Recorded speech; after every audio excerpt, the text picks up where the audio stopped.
ആ വാളയാറിന്റെ അതിർത്തിയിൽ കുറെ പാവങ്ങള് ഈ സംസ്ഥാനത്തേക്ക് കയറാൻ പെർമിഷൻ നിഷേധിക്കപ്പെട്ടു.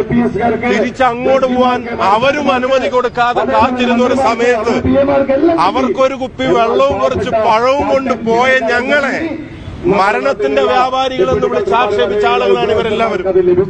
മരണത്തിന്റെ വ്യാപാരികളെന്നാണ് ഞങ്ങളെ അന്ന് വിളിച്ചത്. എന്താ, വാളയാറിൽ കുടുങ്ങിക്കിടക്കുന്ന മലയാളികൾക്ക് കുറച്ച് വെള്ളവും പഴവും കൊടുക്കാൻ പോയതിന്റെ പേരിൽ.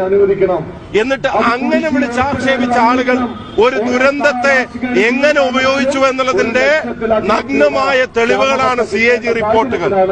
ഒന്നാമത്തെ കാര്യം, അവര് അത് വലിയൊരു PR എക്സസൈസിന് ഉപയോഗിച്ചു.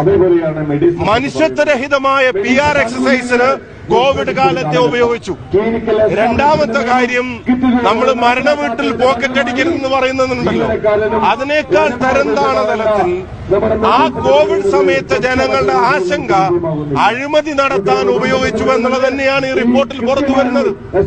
അവര് പറയുന്ന ന്യായീകരണം കോവിഡിന്റെ സമയമായതുകൊണ്ട് പെട്ടെന്ന് ആവശ്യം വന്നപ്പോ വലിയ വിലക്ക് മേടിച്ചതാണ് എന്നുള്ളതാണ്. ഞാൻ ചോദിക്കട്ടെ, സർക്കാർ തന്നെ 550 രൂപക്ക് വാങ്ങിക്കൊണ്ടിരുന്ന PPE കിറ്റ് 580 രൂപക്ക് കൊടുക്കാൻ തയ്യാറാണെന്ന് പറഞ്ഞ കമ്പനികളെ മാറ്റി നിർത്തിയിട്ട് 1550 പോയതിന്റെ ചേതോവികാരം എന്താ? ഇത് അഴിമതിയാണ്. PPE കിറ്റിൽ നടന്നത് അഴിമതിയാണെന്ന കാര്യത്തിൽ സംശയം വേണ്ട. ഇനി ഇപ്പോ അത് CNDG രാഷ്ട്രീയം കളിക്കാണെന്ന് പറയുന്നത് ഏതെങ്കിലും UDF നേതാവിനെതിരെയാണോ വന്നിരുന്നെങ്കിൽ? ഞങ്ങളൊരു ഗവൺമെന്റിന്റെ കാലത്താണ് ഈ അഴിമതി നടന്നിരുന്നെങ്കിൽ കേരളം എന്തെല്ലാം കാണേണ്ടി വരുമായിരുന്നു? അന്ന് ഇവരെന്താ പറയുമായിരുന്നത്? എന്നിട്ട് ഇപ്പൊ CNDG റിപ്പോർട്ട് പോലും അത് KPC ഓഫീസിൽ അടിച്ചു വരുന്ന റിപ്പോർട്ടല്ല, സർക്കാർ സംവിധാനങ്ങളുടെ കണ്ടെത്തലാണ്. അത് പ്രതിപക്ഷ നേതാവിന്റെ ഓഫീസിൽ അടിച്ചു വരുന്ന റിപ്പോർട്ടല്ല, സർക്കാർ സംവിധാനങ്ങളുടെ കണ്ടെത്തലാണ്.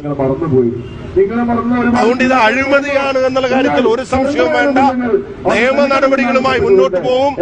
UDF നേതൃത്വം ആലോചിച്ച് ഉചിതമായ നിയമ നടപടികളുമായി മുന്നോട്ട് പോകും. യഥാർത്ഥത്തിൽ കോടതികൾ സ്വമേധയാ കേസെടുക്കേണ്ട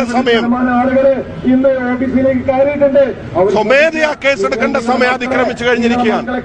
UDF നേതൃത്വം ആലോചിച്ച് ഇതിന്റെ നിയമ നടപടികളുമായി മുന്നോട്ട് പോകും.